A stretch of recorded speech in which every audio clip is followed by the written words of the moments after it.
Hi, you're listening to Navigating the Truth, and this week my guest is the lovely Patricia Hill. It is October 15th. Enjoy the show. I can't hear you, but you can hear me, right? We interrupt to bring you this. We've hijacked your daily dose of regurgitated news to bring you Navigating the Truth. Brace yourself, listeners, as you're about to enter a world where the narrative is no longer masqueraded as the truth. A world where the conspiracies of yesterday's translate into the truths of today. Are you listening? The veils covering the truth are lifting, and understandings once suppressed are finally being revealed. Will you be ready? And now, your host and navigator through these circles of lies, the host of Navigating the Truth, Caroline Bell Tumblety. Hi, welcome to Navigating the Truth. It is October 15th and it's been a reasonable day. We had some rain earlier. I actually think I saw sleet in the morning, but I don't have confirmation. But it has been getting cold, and I think it has to do with the high winds we have. But other than that, pleasant. As the sun is going down, it's actually shining. And it always creates a nice kind of feel to the end of the day. I hope wherever you are, your day's just starting, you got your coffee, or maybe you're at lunch, brunch. Thank you for joining us. I want to thank the listeners who choose to listen in. Thank you so much. You can leave a question or call in, if you have anything. I would like to know who you are, you can talk, but I also know that your schedules are busy and sometimes this is in the background. So I do understand, so no pressure. And my website is souliam.org. I've started to put together I'm going to do a tour in May 2024. I'm tentatively, it is May. I have about 4 people who are interested right now. I'm thinking I'm going to go to, it's going to be a small group. It's not going to get more than a dozen people. It might even be less than that. I might only go to maybe 7. But if you're interested or if you want more information, you can drop me a line on my website. This tour is it is serious. It's some serious healing. It's an ancestral path that we will be taking, and also the recognition. I don't know if anybody's aware. Yesterday, you'd be aware that we had the Ring of Fire eclipse, but also in India, in the Hindu tradition, it's actually a day where they take the time to acknowledge their ancestors, their Well, I'm laughing because my birthday was yesterday, so it makes all the sense in the world why I've been going through this stuff. Oh my God, time's up, girlfriend. Okay, you know what? I'm going to read your bio, Patricia, and just bring you right in. Okay. Okay, I have, as you could hear, I have the lovely Patricia Hill, who is joining me today. I feel very, very privileged for that and grateful. I think this is maybe Patricia's 3rd time, and she's a regular. Let me tell you about Patricia. Patricia Hill is a certified spiritual coach. Patricia Hill's writing is characterized by the same enthusiasm, wisdom, and humor she brings to her work as an intuitive life coach and energy healer. With her low-key, informal style and her impressive success at facilitating life-changing insights and energy shifts for her clients, it's no wonder that Patricia's workshops, classes, and private coaching sessions are booked months in advance. A Florida native, Patricia began her spiritual journey early, really early. At the age of 5, with no adult supervision, she left her Jacksonville home, marched into a local church, and enrolled in Sunday school, seeking information about the divine. More she intuitively knew was at work in the universe. That early passion still drives Patricia's work. Her intense desire to serve and heal has transformed her own life and been instrumental in her mission of assisting clients and students from all walks of life to connect with their intuition and manifest their deepest desires. Featured in Natural Awakenings magazine and a regular guest host on Awakened Radio, Patricia's greatest joy is helping others step into their spiritual brilliance. She is also a Reiki practitioner, a licensed massage therapist, and is certified in transformational breathwork. And I'd like to give you a warm welcome, Patricia. Welcome back to Navigating the Truth. Thank you so much. So what's been happening? A whole lot, because everything you said is hilarious. It's like you're I could hear you laughing in the background. It's like your retreat you're talking about. I'm like, well, that's exactly what I've just gone through. Yeah. That makes sense. So we won't have to blurt it all at once, but you know what I've noticed is that my higher self is taking me through a soul retrieval without the help of a shaman, right? It's the higher self has decided to do this, and I think it's doing this for a lot of people that they're ready to really align with the higher dimensions and get off and be released from the karmic wheel, right? Of fear. Yes. And one of the pinpoints of this, and we could go into it a little more, as we talk, and what you had just said, which is, that's why I laughed, is the ancestral wound of sadness. So that's the ancestral wound of sadness is really a rite of passage into your fleshy suit. And everybody has deeper degrees of that, right? Because it depends on your ancestral lineage and what they accomplished, right? In their moments of crises or fragmentation, right? Does that make sense? So, it does make sense. So the more they did, the less you have to take over. But the less they did, because they believed they had no options, the more we took over. So some of us that feel that, it's like you think you're feeling all your emotions and you're doing all the work to feel your emotions. But all of a sudden you hit this place and you go, wow, I've never been here before. And it's that ancestral wound. Ancestral wound of sadness. And you're like, what the? Where is this cave? You see? And for me, it started, what really came up, why I feel this clarity about it is it started, I don't know it probably started more than a month ago, but my back went out and I remember a few people would say like, are you like, and I felt this real weirdness inside of me, like what's the point? Like I had a couple people say like, are you okay? And I'm thinking, and they talked to me. It was almost like I just totally disconnected from this reality. It was very strange. It was a strange feeling. I thought, I don't know what's going on, but I'm just going to kind of keep going with this, like you got to go with this because this is something really old. This is not anything from the now, right? So, and then what happened was it just kind of started, I felt like something was, like I was going to get sick or something was, and I was really, really busy. And then it just kind of snowballed. And then all of a sudden it hit me. And then I was like totally flat on my back, sick. And then what happened 2 days later, I passed out, hit my head. I mean, it was crazy stuff.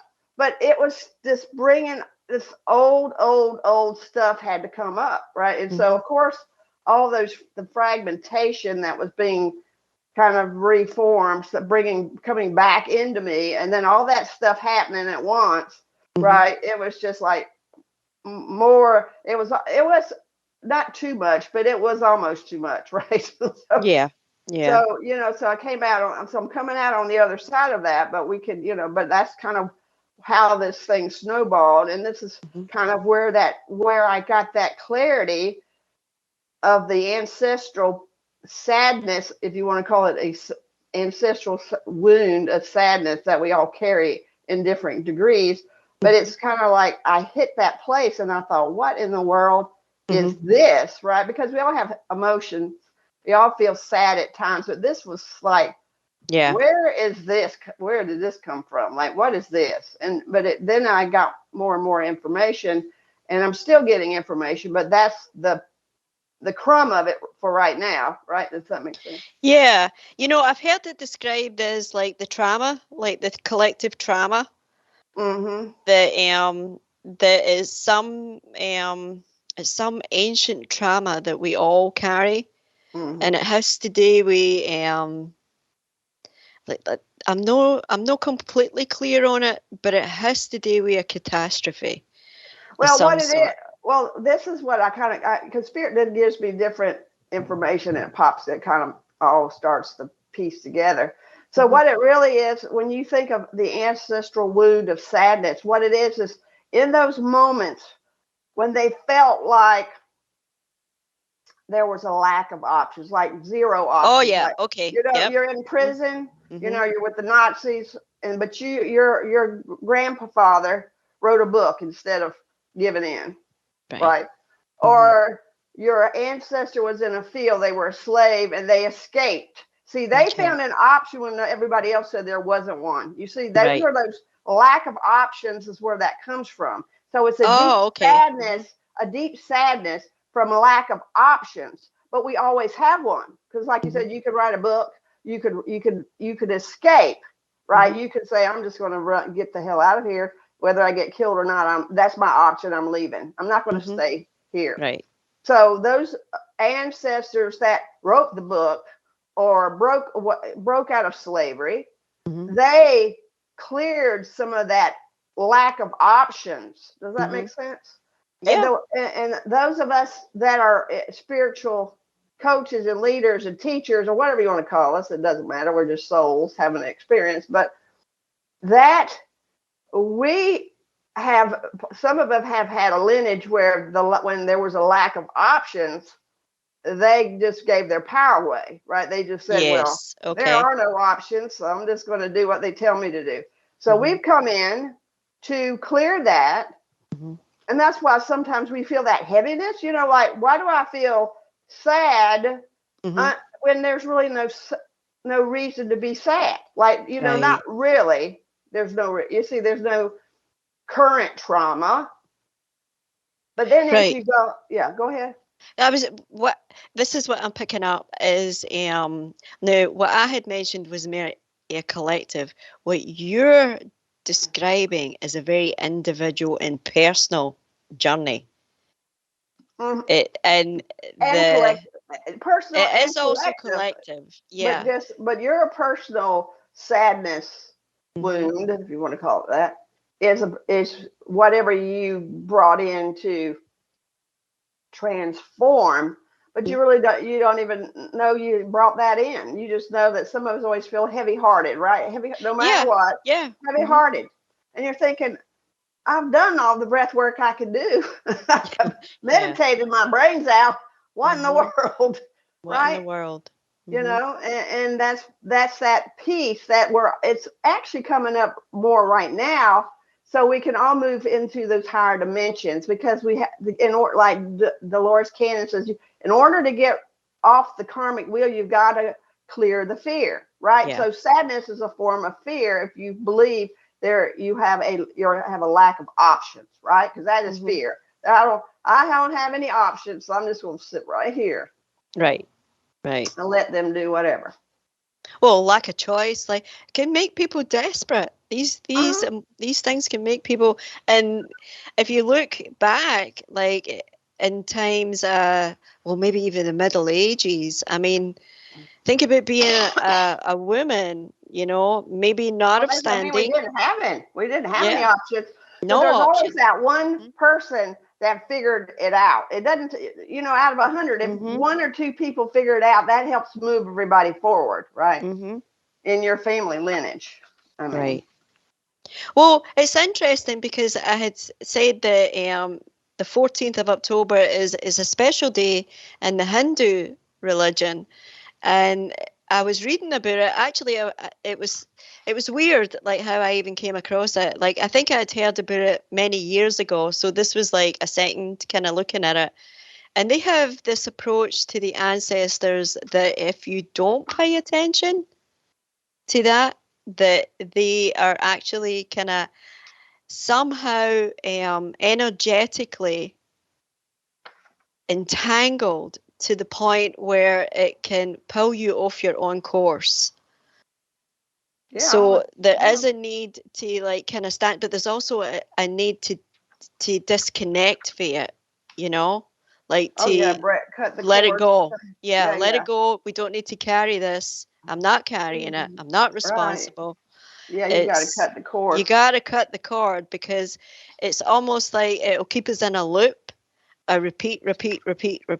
So I'm excited to hear, like, it sounds like it's been intense what you've been going through. Oh yeah, it's been pretty intense. Yeah. Like sitting upright right now, it's like a big deal. Really? Oh, yeah. I really appreciate you joining me. Like, I had no idea that you were. Oh yeah. I really appreciate it. So I do.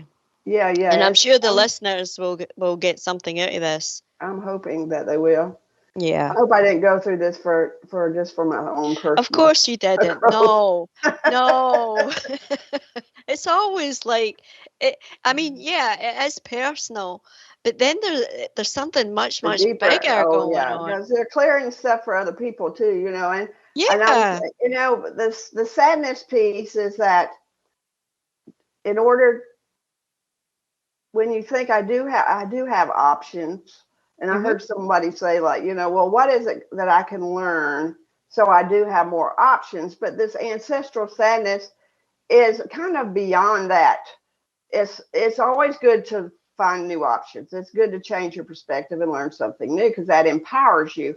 But the sadness that's been there for eons, it needs to be acknowledged, because you didn't even know it was there until you, like, I've fallen into this pit and I go, where am I? Like, this is like somewhere I've never been before. Like, it's like, wow, like people are and I feel like people are saying, well, you have a good weekend. And I'm just like, well, whatever. I'm just like, well, and I'm one of those people that are, you know, happy and kind and thoughtful. And that's what I kind of, this is good. So what happens sometimes from this ancestral sadness that we're really unaware of, you know, because we're working through all our upper emotions, if you think, or our superficial emotions in this timeline. What's going on too is, you know, that's where the anger, the rage, even the kindness, like you are and like I am, comes from, right? Because, like, if you have a deep ancestral wound of sadness, but you don't realize it, so even if you're feeling good or bad, you're always your intent is to lift up somebody else. So there's nothing wrong with that. But what, you know, it's that hidden sadness that keeps you on the wheel of that karma, of that ancestral pattern, even though you're doing kind things. So you've got to shift from that ancestral wound of sadness into joy and practice your joy, and then start doing the same thing, but from a place of joy, because you unconsciously were doing it from the place of sadness, because it helped put that Band-Aid over your sadness, right? That weird heaviness that you didn't understand. You could say, well, when I'm kind, I feel better when I'm kind. And so there's nothing wrong with that. But when you realize it was coming from sadness and not from joy, you just have to shift your mindset, right? You just shift from, okay, I've been doing this, being kind from a place of sadness, to I'm now going to be kind from a place of joy. Does that make sense? Yeah. So that was a big aha for me. And it's just like that ancestral sadness. That's why people rage out. That's why they kill people. It's the same energy. We just all use it differently. You see, a killer would use that ancestral sadness to kill people. Right? Yeah. Well, from rage to action, right? It's not just screaming and yelling. Now they knocked somebody out or shot them, right? So it's the same energy. And we usually get all differently depending on where we are consciously, but we still don't realize we need to get off of that karmic wheel and do you from a place of joy, right? And I know we all learned this. We talk about joy all the time, but when that happened to me, I got this whole other awareness, right? I'm just like, oh my God, like this is, does that make sense? It's like a whole other level of something. I'm not saying it's just what I just went through. So that's what you're growing, you're evolving, you're casting off something. It's like dropping skins or something, like what I did want to kind of look at is when I think about like songwriting, you know, like Right. these Oh, that's beautiful, like men in particular can write some of the most intense love songs, yeah. songs of sadness and loss. Yeah. I wonder if that's see, that's kind of looking to me like that would be a way to channel that Yeah. sadness, Well, and maybe in a there's a lot of positive ways way. to do that. Yeah. Yeah, but that's a good, music. That's why people love Mm-hmm. music, because it helps Poems. Yep. peel the onion of that ancestral sadness. Mm-hmm. That it And doesn't another, have to turn into rage, you know, or no, violence. but the music does heal people. You know what I mean? That's what I mean. Like, people that could have been there to that degree, the music can change their heart, right? Change their Oh mind. yeah. Really, Mm-hmm. change your mind first, then your heart. Your heart's nothing wrong with your heart. It's the heart is burdened by the mind. But and I think men, because they're more willing to be in their humanity, are more vulnerable than women. That's why they have each other's back. They can have, one could be a millionaire or billionaire, and their best friend is a plumber. They don't care. And I know I've talked about this before. You have, yeah, you've mentioned this I before. watch it all the time, and it's crazy because men will say, you got to have that, like that ride or die friend, the one that sits with you, go, you can do this. They're not jealous. I'll be here with you if you fall through the hoops. Yeah. Women don't volunteer for that. They want to hang out with certain types of women that make them feel better. But they're not willing to invest their vulnerability with their female partners. Not most of them. I'm not saying every woman on the planet, but what I have learned where I've been, I've seen that. But I hear men talk about it all the time. Like, I'm like, okay, there's something for us to learn as there women. really is. Yeah, I agree with you, Patricia, and I've said that to you before. I really do believe that the relationships between women really need to be seriously looked at. Yeah, they do. They're toxic because a lot of them are toxic. Yep. Very toxic. Yeah. Yep, they sure are. Yep. But it's not like it's not that it's not it can be remedied, but we would have to be serious, like in our relationships with each other. But see, that would be a beautiful thing to work on in a retreat. Yes. Right, to break that down. Yeah. With a group of strange women. I mean, strange. You know what I mean? They don't have to be friends. Stranger the better. Yeah, exactly. Weird people. Like we all are. So, women that want to be in relationship and learn the steps, really, because it's it'll have to be a practice, right? You can't just go, I'm going to start trusting other women. I'm going to be somebody's cheerleader and they're going to be mine. Men have been doing this for eons, and we don't do that. Okay? Yeah. We just don't. Yeah. Because I've been around a lot of women. Yeah. Yeah. Well, there are women that understand this, the importance of this. And with that, we are coming up on a 3-minute break, and I have the lovely Patricia Hill with me. So stay tuned, listeners. We will be back in 3 minutes.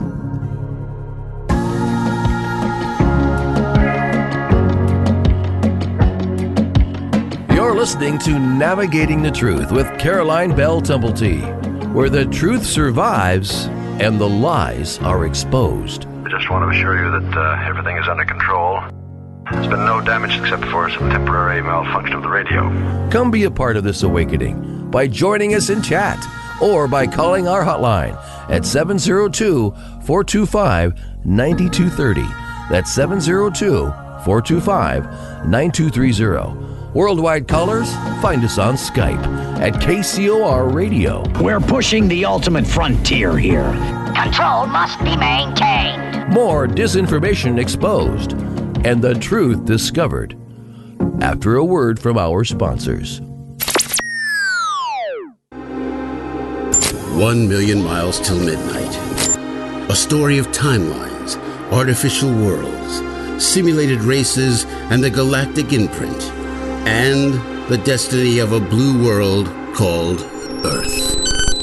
1 million miles till midnight, written by Solaris Blue Raven, is a journey through the mind's eye which allows the reader to surf a wave of technological and multidimensional intellect, revealing a bridge between conscious design and the truth. A multidimensional bleed-through awakens the world of artificial intelligence to set sail into the frontiers of a vast multiverse, morphing planets and terraforming ascended worlds beyond the linear programs of a fated race.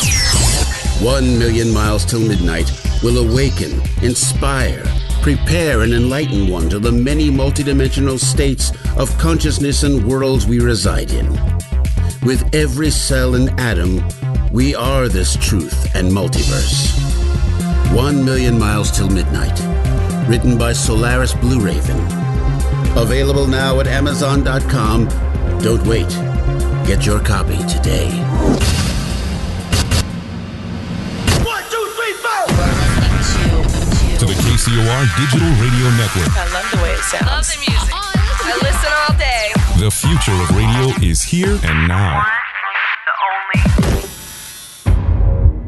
Alien Deceptions, a suspenseful sci-fi romance thriller by Tina Marie, featuring the tantalizing Erica Jones and the mysterious Russell Hamilton. An out-of-this-world book of fiction based on years of document facts and files the government does not want you to know about, at least not yet.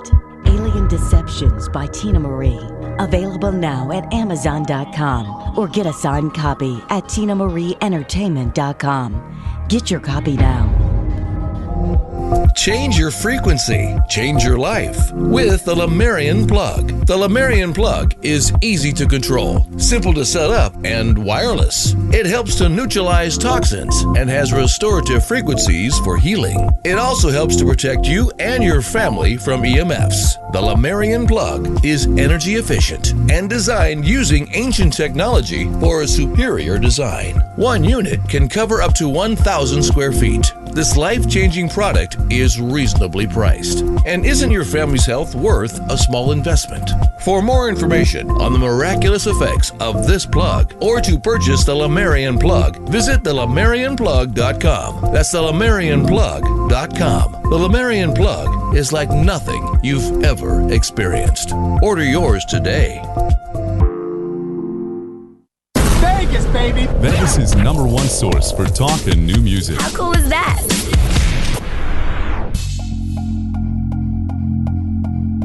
Going live in 3, 2, 1.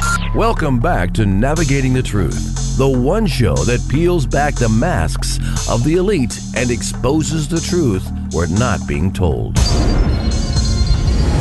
Here to warn you. You must not abuse the power you've been given. Eventually, you will lose control of that power and the whole world will suffer. Come partake in the awakening by calling the show at 702-425-9230. That's 702-425-9230. Give us a call now. Those around the world, connect with us on Skype at KCOR Radio. Follow us on Twitter at KCOR Radio or use hashtag KCOR. Come engage in the discussion live in our chat room at www.kcorradio.com. Our survival depends upon it. Now, back to examining the narratives and uncovering the truth with your host of Navigating the Truth, Caroline Bell Tumblety. Caroline Bell Tumblety. Hi, welcome back to Navigating the Truth, and it is October 15th, and this is actually one of my favourite months of the year. I really, really like this month. And I think I kind of skipped a couple of things earlier, so I'll go back and do that. I have my website, which is souliam.org. You can reach me there. There is a contact that comes straight to my email. I have a YouTube channel. I slacked off last week. I haven't put up a video, I think, in 2 weeks. So I'm going to do that. I'm actually going to do that tomorrow. That's what I'm doing tomorrow, is fixing all the YouTube things. And that is Caroline Bell Tumblety. And I have the Facebook, Caroline Bell Tumblety. You can drop me a message there. There is a donate button on KCR Radio's website. If you like what you're hearing, click the donate button. There's also the Dark Vault, so you can become a monthly member. There are so many excellent hosts on the radio station and also guests. And the archives are phenomenal. Like shows going back 7-8 years. So it's well worth the monthly. And I think it's like $6, $5.95 or something. It's not a lot.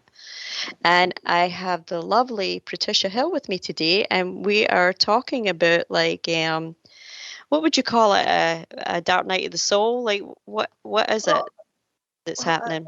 Well, for me, I felt like it's a soul retrieval. Yeah. Kind of invoke from your higher self. Your higher self is taking you through your soul retrieval, because I didn't like search out a shaman.